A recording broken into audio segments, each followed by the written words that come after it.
Hi guys, my name is Mario. I graduated in May of 2016, and I like to talk to you guys today about lack of self-confidence among students. Um, I suffered from it. I'm pretty sure a lot of people have. It's just not very highly talked about. People are embarrassed or whatnot, but I think it's something that needs to be addressed, and it needs to be addressed soon because uh, it's it's very difficult to deal with, and if you have nobody to talk to, it just gets worse and worse. I suffered from this my freshman year when I took 312. I'd never programmed a line of code in my life. Never. So, as a result, I was very behind. Yes, 312 is an intro class, but how much of an intro class can it be if over 50% or more of my fellow peers had already programmed before? They got everything right off the back, and for me, it took a lot longer to understand and think in the way a programmer should be thinking. So I struggled, and it wasn't just my freshman year. I struggled throughout.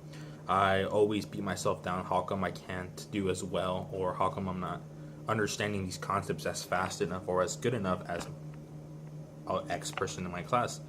And it put me in a really tough spot for a while because I just lost all motivation, all confidence in myself. I mean, in high school, felt pretty confident about my abilities in any random subject, but when it came to computer science in college, I just was not confident. I never volunteered to give it a response in class because I was just scared I was going to get it wrong and I was going to be laughed at. Because to me, it may have seemed like a really difficult problem, but to the rest of the class, I felt like it might have been just way too easy for them, like not even worth their time. And then here was I just getting it wrong, not understanding. And I think the first time that I addressed this issue was with my best friend. He told me, I told him, I was like, hey man, like, I don't feel well. I'm very upset with myself that I am not understanding material as well as other people. And he let me know. He was like, hey, so say you're mid level in your class or below, that's that's fine because if you take a look at the bigger picture, which if you compare yourself, not just your fellow peers within the CS department, but with every other CS student graduating from other universities, you're leagues above them. You may be low, middle tier here, but over there you're way above them. Like it's just you're on a whole different level. You're learning the material, you're passing your classes because if you weren't, you wouldn't be graduating, you wouldn't be here. And I thanked him for his advice and whatnot, but graduation day came and I was happy, I was excited. I passed everything. I graduated with pretty good grades, if I do say so, compared to how I started. But the day came and I started my job. I moved to North Carolina. I was pretty far away from home, and it was just nerve wracking. The first week of work, I was like, they're gonna fire me because I'm not gonna be up to par with all these other smart kids who also were in CS. I've been doing this for 4 years now in school, but I I never I never got the experience throughout college because I didn't feel confident enough to go apply for an internship. I was like, well, they're not gonna accept me. I'm like, my grades aren't the best. Don't have no experience, so there's just nothing I can do about it. I just hope I get lucky and get a job. Thankfully I did. I talked about my projects that I worked on and my interest, and a company picked me up, and so I moved to North Carolina. And first week of work, there I am sitting down. We're going through some training, and we get split up into groups, and we were supposed to design a database, for a case study. And I thought to myself, well, I know how to work with databases. So in my head, I came up with an idea on how to organize the table structures. And when we were going around, like nobody was really giving out any ideas. And before I could say mine, a fellow coworker, gave out his idea like it was nothing. And I thought his idea was okay, but that was overly complicated, and there was just some things that I just thought were supposed to be done differently.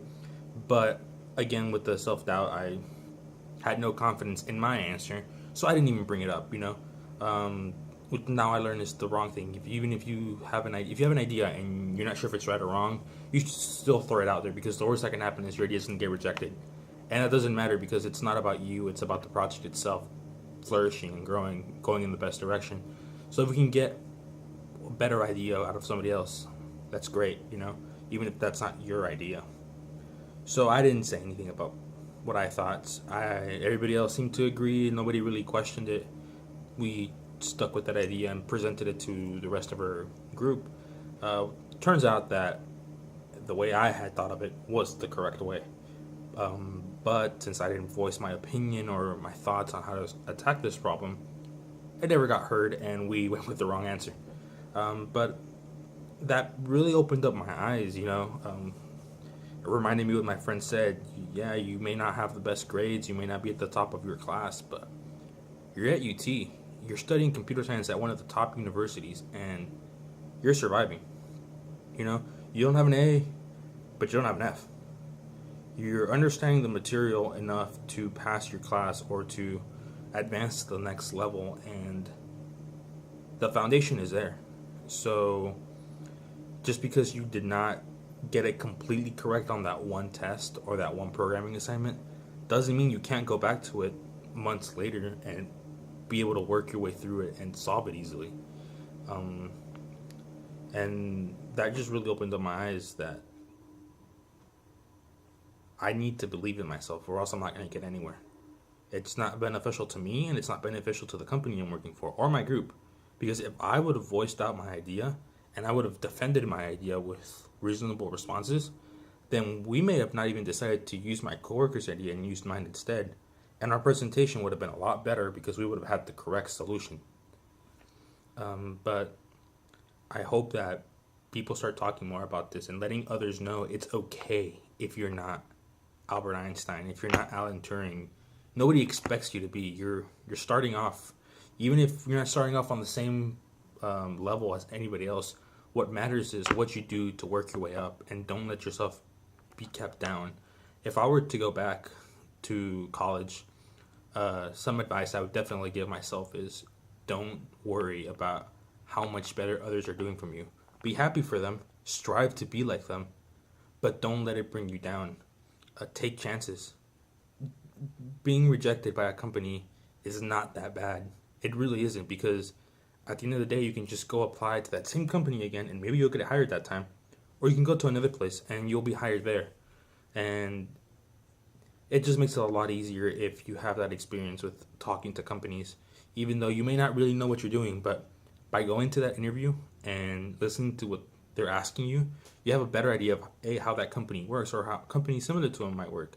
So if they're just asking you a bunch of C# questions and you have no idea what C# is, well, next time you will know what C# is because you will have walked out of that interview and Googled it or done a little background on it. So next time you apply there or elsewhere, you can now say you understand C# or at least are knowledgeable in that area. So I just hope that students just start believing in themselves and don't let yourself be brought down by the fact that you're not as good as other students, because all that matters is you, and just work to strive to be your best, because that's all that is really important, bettering yourself. I hope you guys have a good year and good luck. Welcome.